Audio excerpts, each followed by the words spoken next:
Salut à toutes, salut à tous et bienvenue dans cette nouvelle vidéo sur la chaîne C'est mon avis. On se retrouve aujourd'hui pour une vidéo de déballage, un unboxing.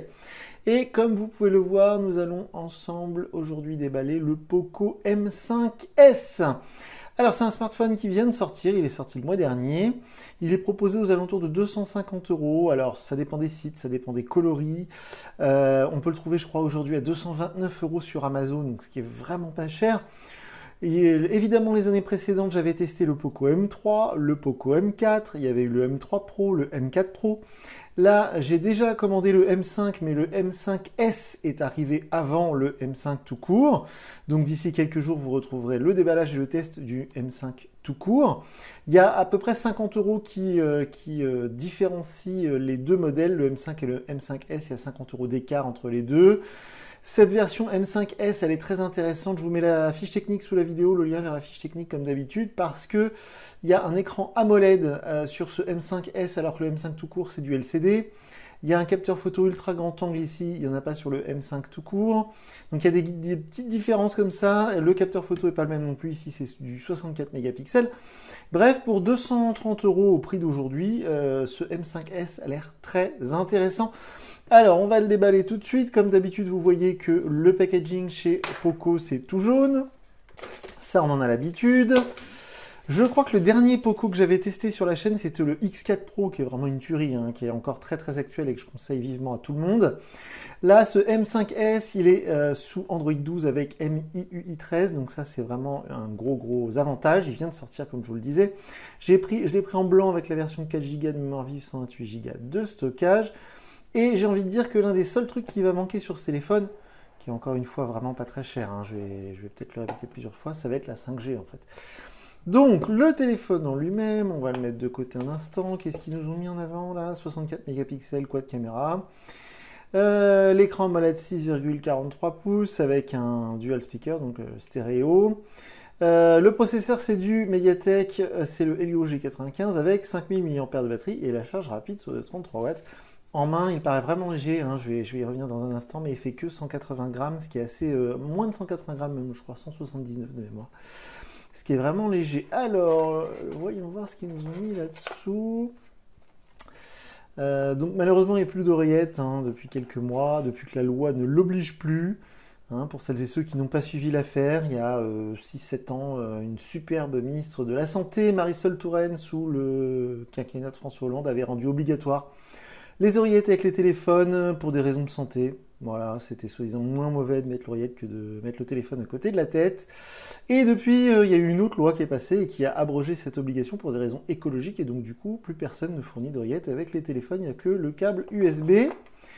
Et justement, c'est une chose que je remarque, là, attention, c'est très important de le remarquer, c'est peut-être pour ça que le téléphone ici peu cher, il n'y a pas d'adaptateur secteur fourni.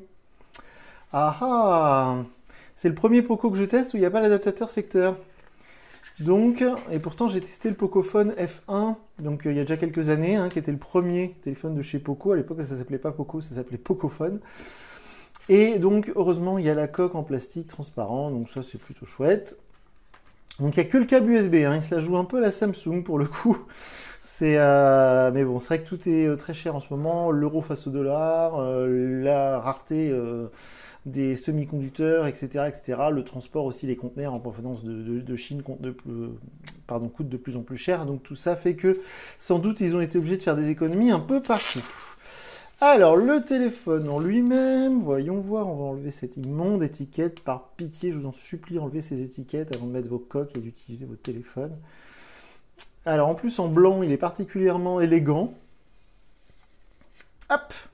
C'est un blanc un peu nacré, c'est très joli, c'est très joli. Alors comme d'habitude, les mentions légales, ça gâche un peu tout.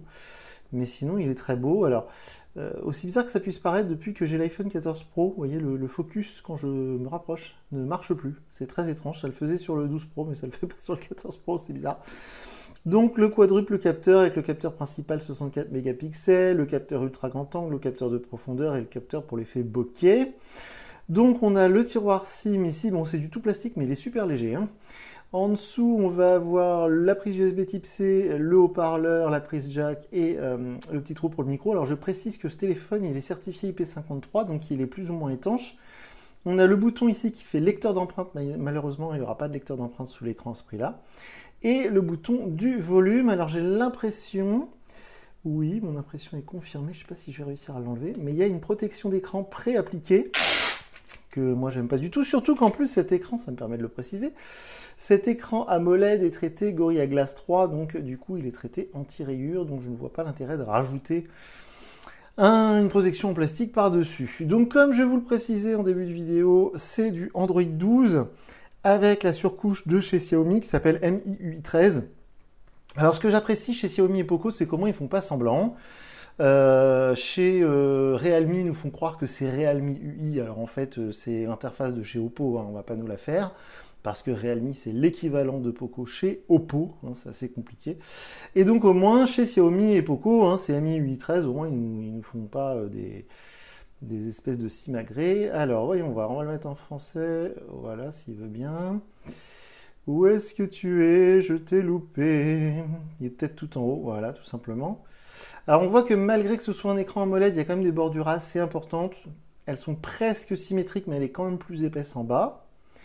On a le petit poinçon pour la caméra selfie. Ok, on va accepter. Voilà, suivant. Non, ignorer. Je voudrais ignorer. Voilà, ignorer. Encore une fois, s'il te plaît. Voilà. Suivant, suivant, accepter. Donc, on est presque sur l'écran de démarrage. Évidemment, ce téléphone, je vais mettre ma carte SIM. Je vais l'emmener partout avec moi et je vais prendre des photos et d'ici quelques jours je viendrai vous dire ce que j'en pense.